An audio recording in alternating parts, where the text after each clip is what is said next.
Good morning, everybody. My name is Donato Gonzalez. I am the group country head for Iberia at Societe Generale. I have two pleasures to host this discussion today, focused on the development of renewable energy in Spain.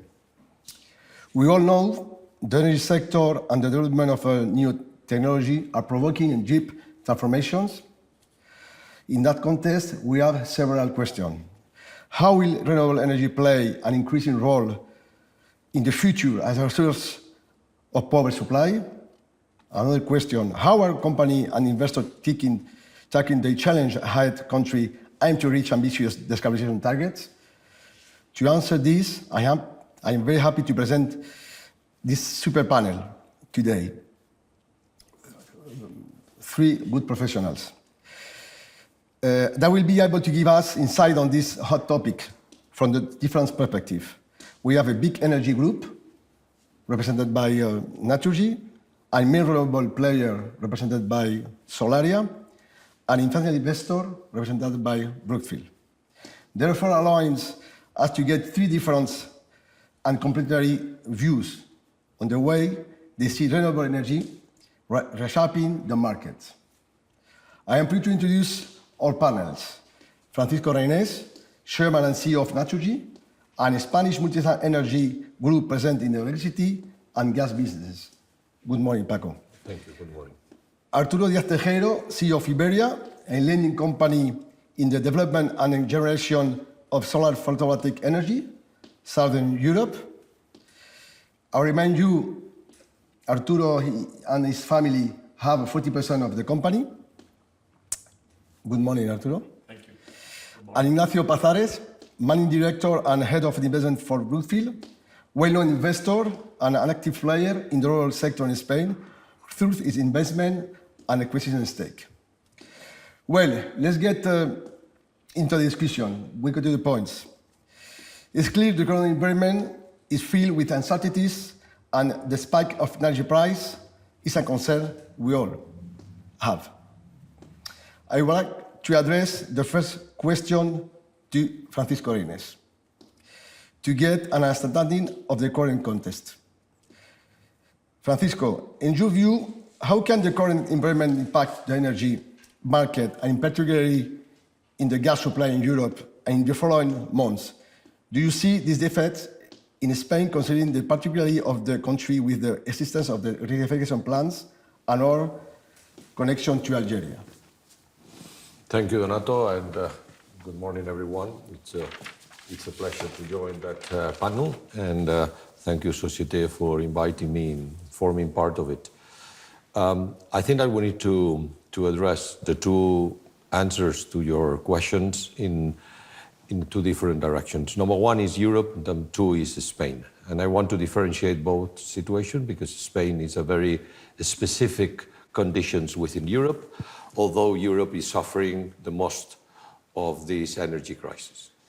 What is happening in Europe is clearly decoupling on the gas prices, TTF, compared to other gas prices in the Atlantic or Asian markets like Henry Hub or JKM.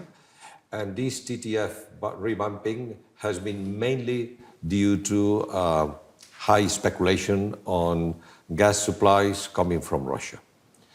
The situation is that the EU is facing very important shortage of gas if not other measures are taken into consideration, like new regasification stations or other supplies coming from LNG exporters.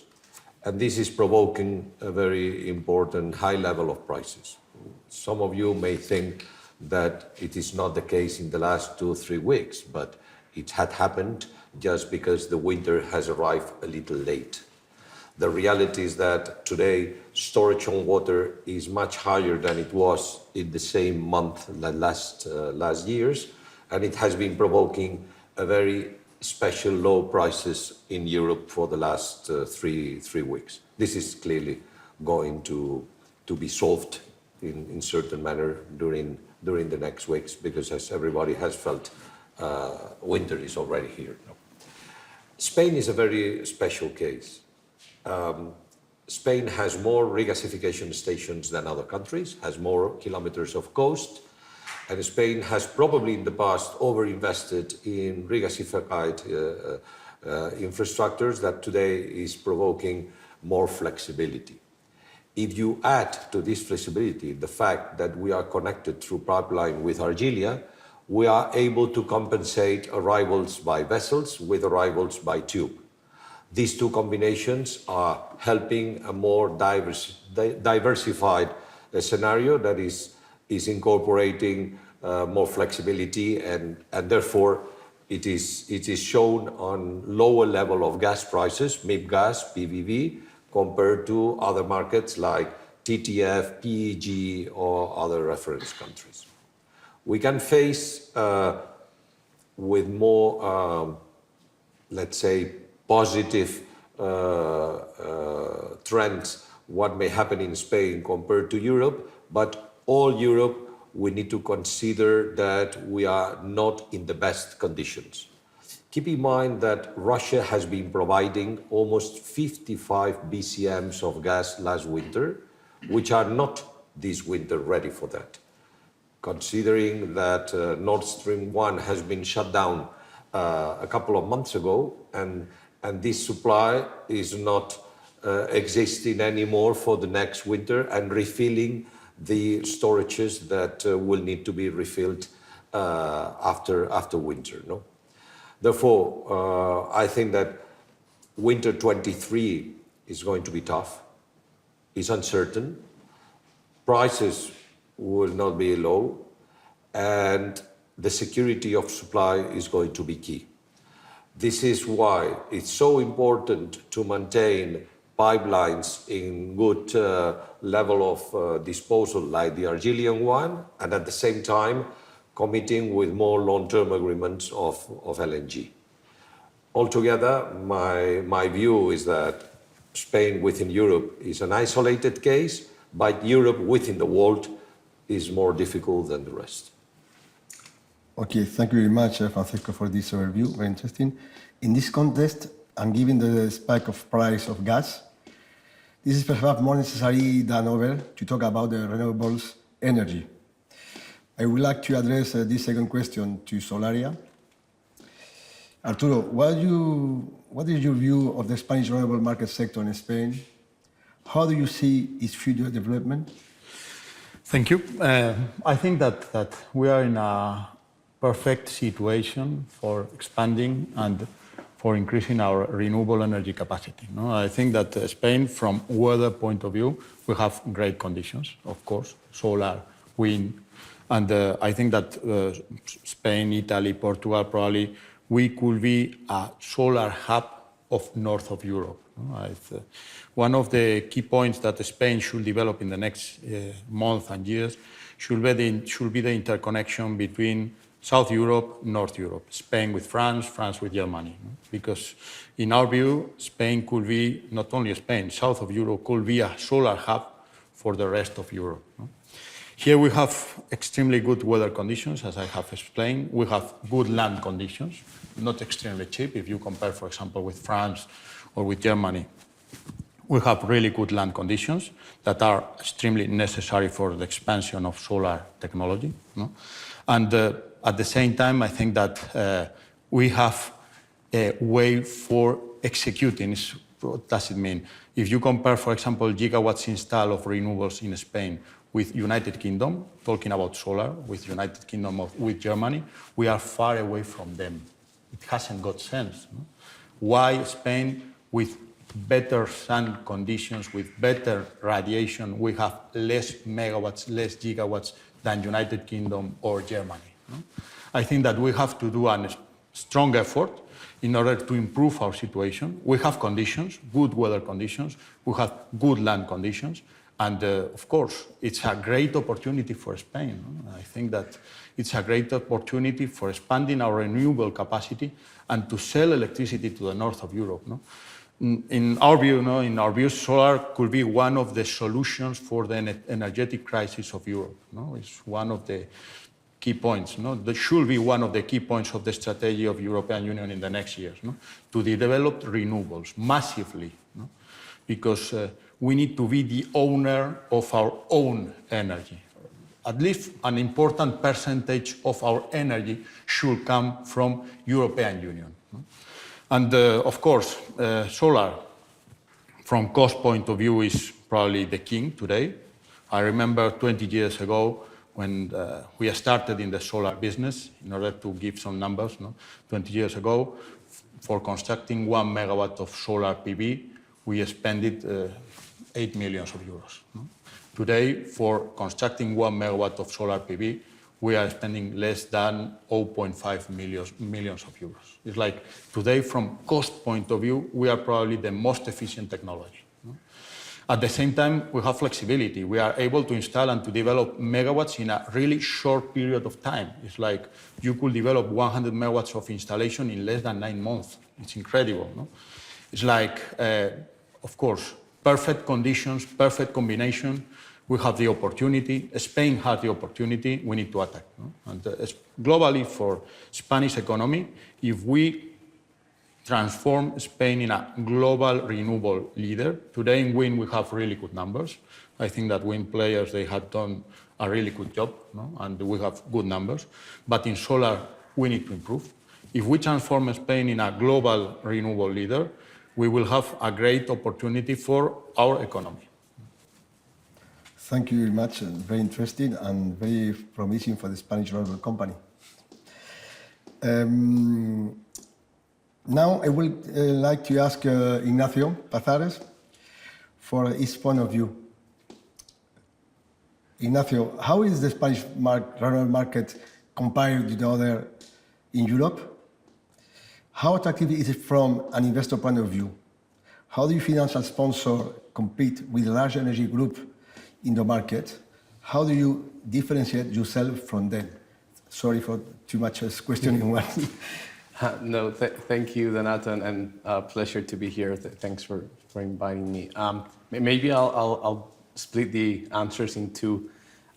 So starting with how Spain or the Spanish renewables market compares to the rest of Europe. But what I would say, and how attractive it is for a financial investor like us, what I would say is whenever we analyze a new renewables or power market, there are a few criteria we focus on, or a few boxes we need to tick. And I won't get into details of the whole list, but maybe a few of the most important ones that you've also touched based on are respect for capital and rule of law. We work under the assumption that that's mostly the case generally across Europe.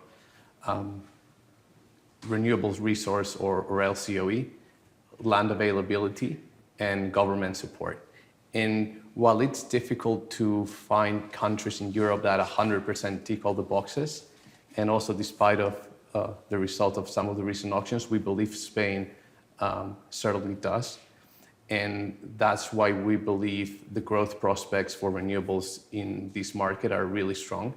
And that's why we have been investing significant capital in this space over the last few years, and we continue to look for more and more opportunities. When it comes to how we compete or differentiate with large energy groups, I wouldn't say we necessarily compete with them. What I would highlight is the renewables build out that's required to get to net zero targets and to energy independence are huge. And the capital that's going to be required for that is even larger. So I think more than competing, we fill the gap in order to support the local utilities or local large energy groups and also the local governments to meet their targets. So more than compete, I would say that we're complementary from that perspective. In terms of how we differentiate ourselves, look, large energy groups and local utilities have been operating in the ground for many years. They have a very established presence, big relationships, and strong operating capabilities. I think speaking for Brookfield, we also want to think that we have some of those operating capabilities and that industrial angle because we've been owners, operators, and developers of renewable assets for long. But speaking more broadly about financial sponsors, I think the way to differentiate themselves is really through their flexibility of capital. They can take minority positions, they can do debt financings, they can do hybrid instruments, and that's also complementary to what large energy groups do. So I think punchline would be that we don't necessarily compete, and I think with the different attributes we have, we're very complementary. Thank you very much for this overview. I think it's very important that you continue to invest in this country. It will be interesting to hear now, in the opinion, to Francisco Reynés. Francisco, what are the challenges for a big energy group like Naturgy in the Spanish renewable market? What is your view of the sector? Well, I think that I cannot answer to your question without remembering first that we are a 180 years old company, which means that we have been living in this energy industry for almost 2 centuries, and all the conditions have changed in the environment that has been provoking the transformation of the company during these almost 2 centuries. There's no doubt the world of tomorrow is a world that forces us to be green, to reduce as much as possible our CO2 emissions. And as Ignacio has remembered, this net zero target is really there in 2050 and is just less than 30 years ahead. No? But at the same time, you are asking me about the challenges of an energy group that has assets that are coming from the history and that are supplying energy today. The big challenge that we have is to explain to the society that this is a transformation that requires time, that requires commitment, that requires investment, and therefore, and I'm very happy what I heard Ignacio saying about requires stability in the rule of law and in the regulatory conditions. There's no doubt that Naturgy needs to change because our history is linked to the methane, which is a gas, but I don't want to denounce the gas as a whole because we are one of the leaders in trying to develop biogases which are as environmentally friendly as the photovoltaic or the wind or hydro power generation. The target is to be greener and the target is to be more environmentally friendly.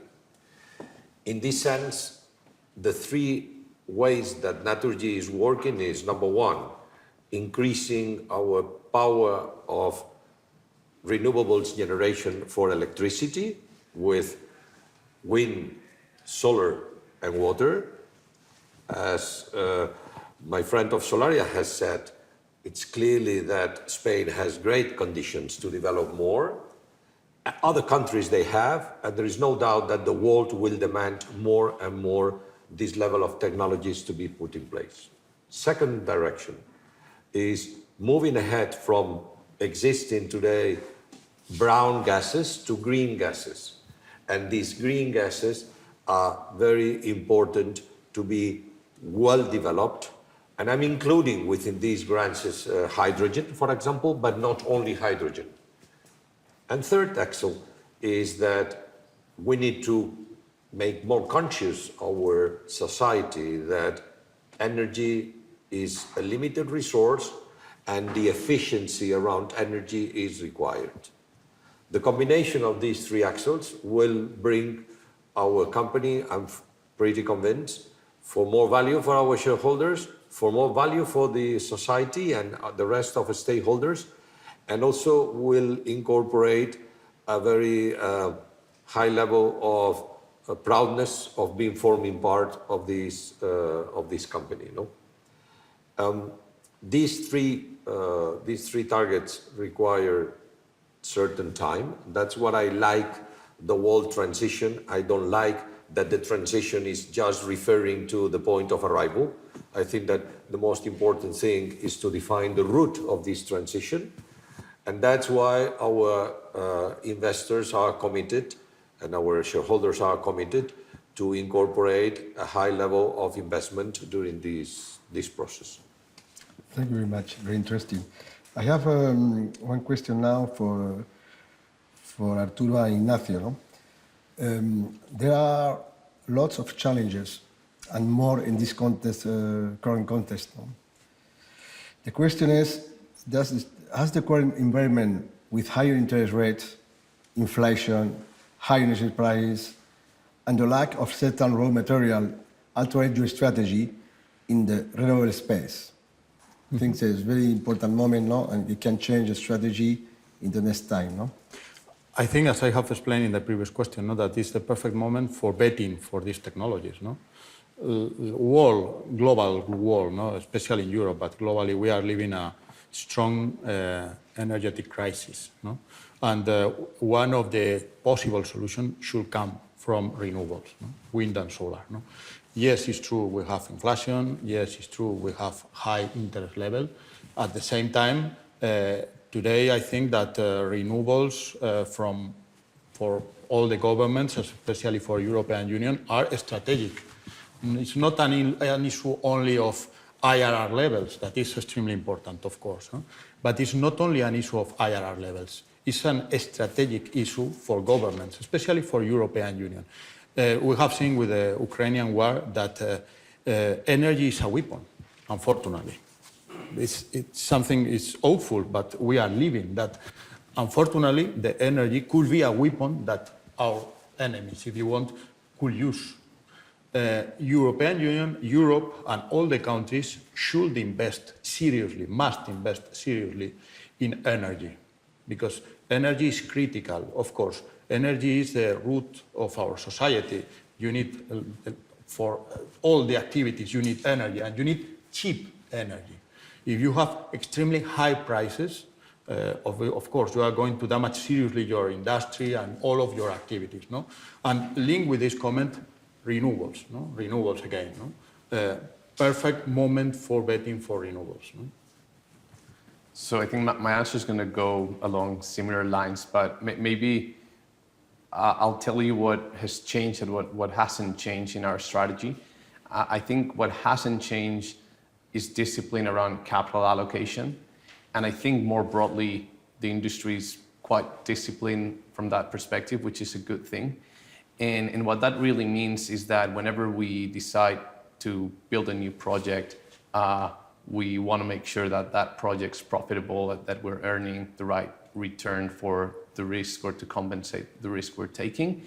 And I think under the current environment, that still holds. It's true, as you said, that interest rates have gone up. It's true that CapEx for new projects has gone up because of inflation, but at the same time, prices and PPAs are more attractive. The only caveat I would make where there could be a risk around this is if regulatory intervention around power prices is too aggressive, because we, as I said, we need to make sure that to keep continuing building renewables and putting renewables in the system with the support of private investors, we need a profitability and discipline around capital allocation to be there. In terms of what has changed, again, same message. We believe that this whole Ukraine conflict is just boosting the growth prospects for renewables. And the reason why I say that is before we already had really strong tailwinds in the industry with net zero targets, but now we also have the concept of energy independence or energy security that's adding on top. And the combination of both is a really powerful combination, because the only way to achieve net zero and the only way to achieve energy independence, as you just said, is by building more renewables. So I think in that perspective, we're definitely long on development risk for renewables, and we've made large investments in the recent past, and we continue to look for more and more opportunities. And also within our businesses, we're trying to boost the pipeline capabilities and the development capabilities to make sure we can continue capturing this trend. And the other one I would say is we're also long and we're also believe that green baseload power like nuclear power is going to take an important role in this. And the best example is the recent acquisition we made on Westinghouse, which is one of the global leaders on servicing and providing technology for nuclear plants. Thank you very much. Very interesting.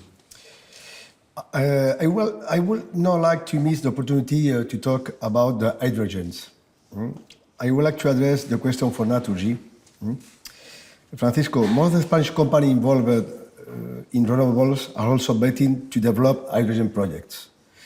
What is your strategy in this field, and when do you expect hydrogen becoming a competitive and significant source of energy in Spain? Well, hydrogen is the nicest word today because everyone talks about hydrogen as it has not been existing before, and it was. And most of the chemistry companies were involved in hydrogen since many years, although now this is the brown hydrogen, not the green hydrogen. No? Then hydrogen is required for many industrial chemical processes, and it will continue.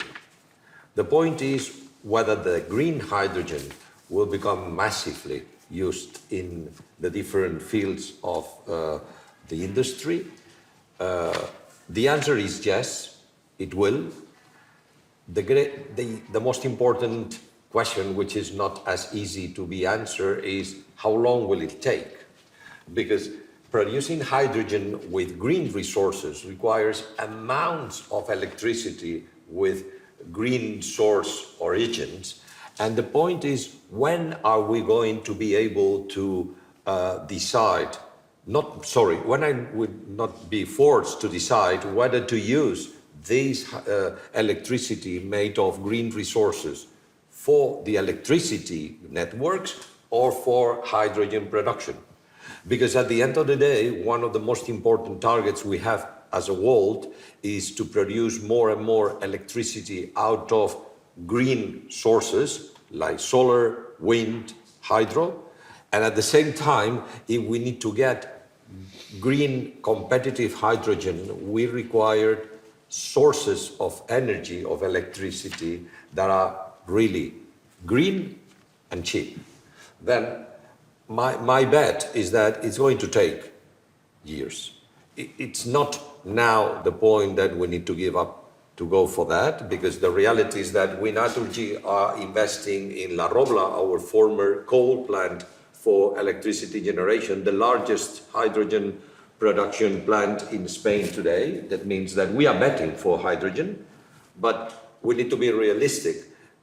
Today, the situation is whether to decide to source the electricity network with green energy or to source the hydrogen plants. Then it will take time.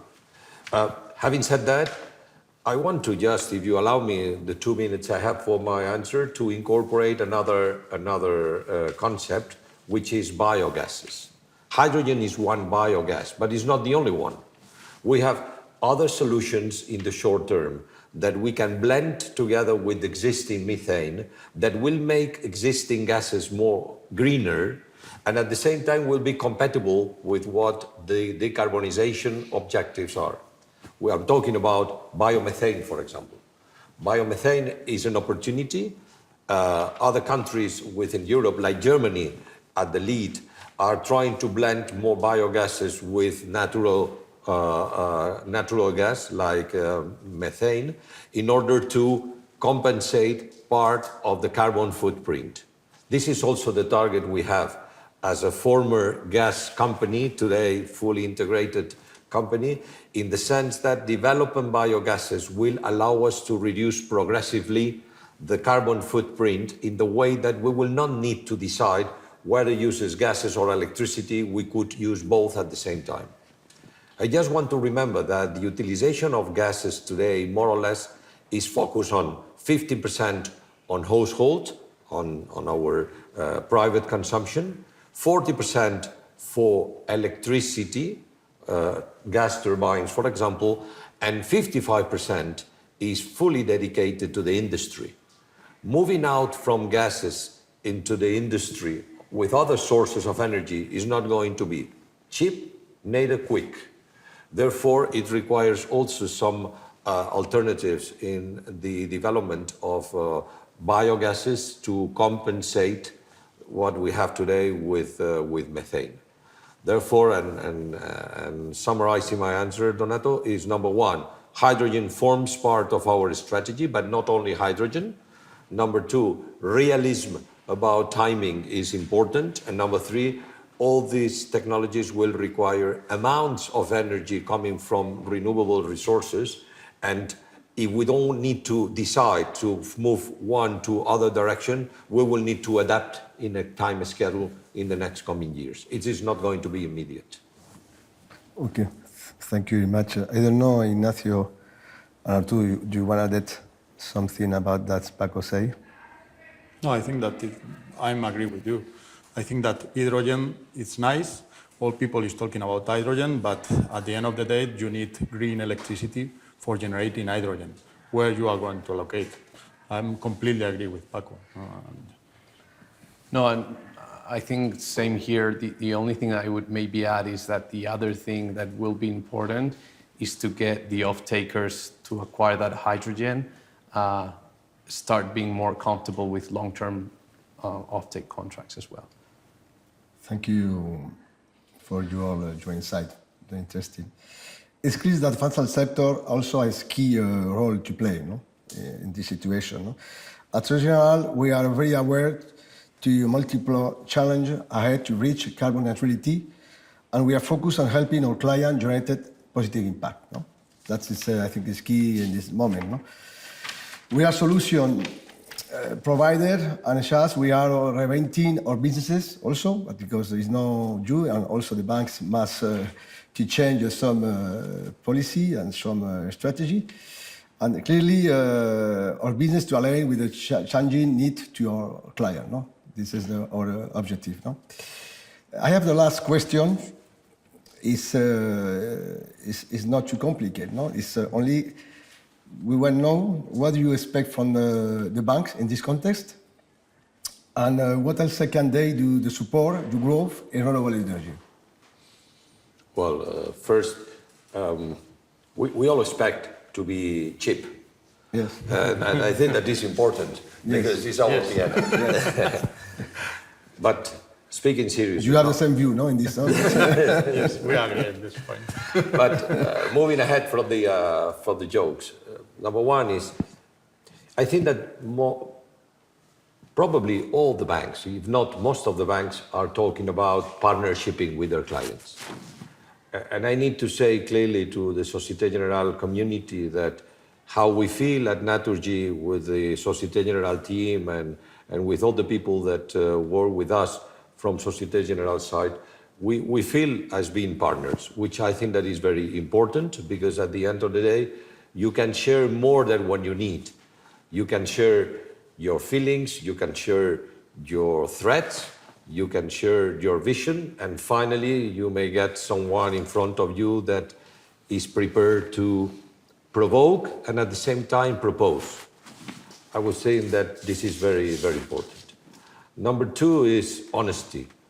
I think that, and I have experience with Societe Generale in a few times, that crazy ideas that may come from your client side has been just said, it doesn't go anywhere. I think that we prefer such a clear message instead of spending time and creating expectations that will never be fulfilled. I think that third condition, and it is something that we like to say in certain partners as Societe is for us, is at the same time commitment. Commitment being reachable, being available, being professional, bringing the information that is required, and also being honest in not bringing us ideas that will not fly. Having all said that, I think that we are facing very tough times in the coming years. Money is not going to be longer cheap as it was. balance sheets are going to be more stressed and demanding from not only the banks, but bondholders and equity holders are going to be adapted to these new circumstances. Therefore, we will need to take seriously a look on our balance sheets to be more resilient if we are not enough. And also, I think that corporate events, corporate strategies, and corporate opportunities are going to be under scrutiny of more tough conditions. I think that Ignacio has said before that what it hasn't changed is a certain capital discipline. I fully agree with you, but probably the conditions under which this capital discipline will need to be incorporated in today's circumstances and tomorrow's circumstances are going to be different because of this change of the environment. Then my wish is to Societe is please continue being partner, continue being honest, and continue being proactive. I'm thinking that we will have a lot of opportunities, but not all are going to be opportunities. Thank you. Banks are critical if you want to develop renewables, no? And I don't have complaints about the work of the banks, no? Because today I think that we have a really high level of expertise inside the teams of the banks, no? Especially associated with project finance. As you know, at least in our company, no? We are extremely focused, our growth is focused and based on project finance structure. And I could say that I talk with a lot of banks, entities, and with Societe Generale Bank, no? And you have great expertise inside the bank. And it's something that is extremely important for customers, no? If you understand the business, if you understand the situation of pool prices, of merchant prices, regulation is critical for us, no? And I can say that you are perfectly involved inside the business, no? Private entities like Societe Generale and other entities, other private entities, but at the same time public entities, KfW or European Investment Bank, no? I think that this, as I have said, is critical, the work of banks in the renewable energy world, no? And one of the efforts that we are developing and that we are trying to convince European Union is that if you want to expand massively renewable energies, and it's serious and it's strategic, and you need to develop and to construct in relatively short period, you need to support banks because financing is critical, no? And we are spending a lot of time talking with BCE about this, no? Probably European Union and BCE authorities should give something additional to banks that give loans or project finance to renewables, no? Less capital, less use of capital, or whatever, no? But about the situation of the market, I think that, of course, price is rising. Of course, we are paying high level of interest rates if you compare 1 year or 2 years ago. But I think that from players' point of view, from banks, number of banks that wants to enter in new deals of renewables, I don't have any complaint, no? I think that incredible teams and really good moment for renewables and solar, no?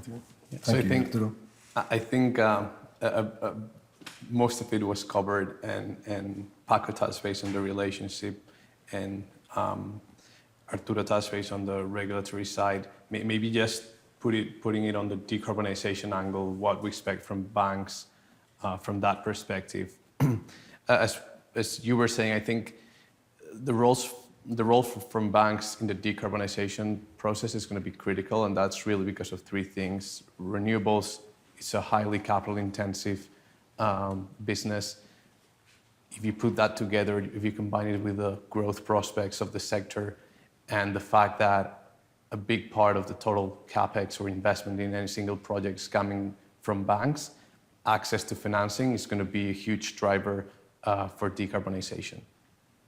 And if you look at how renewables have evolved over, let's say, the last decade or 2 decades, technology costs have significantly come down, and today renewables are profitable without a government subsidy as in the past. And for equity investors, I think we've been pretty well adapted to that environment in the sense that we're much comfortable taking merchant risk, we're much comfortable taking shorter PPAs, and ultimately including that energy management exercise as a big part of our business plans.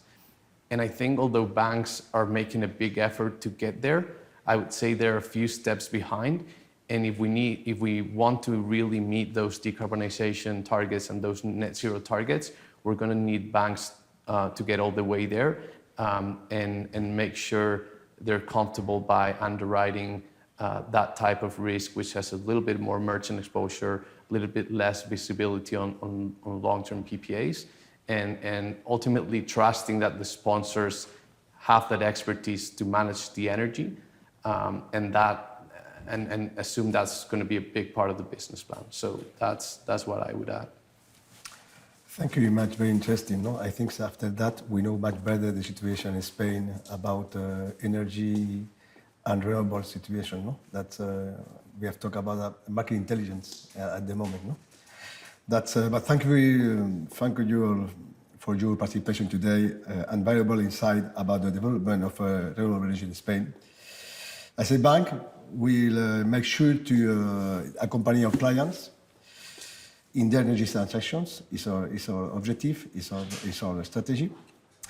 We will focus on our clients' effort to help them generate a positive impact. This is the idea, and we continue to focus in create value for the company and for the market in this moment. Thank you very much. Thank you. Thank you. Very much to all three of you for your participation. It's a pleasure to be here with you today. Okay? Thank you very Thank you. Thank you very much.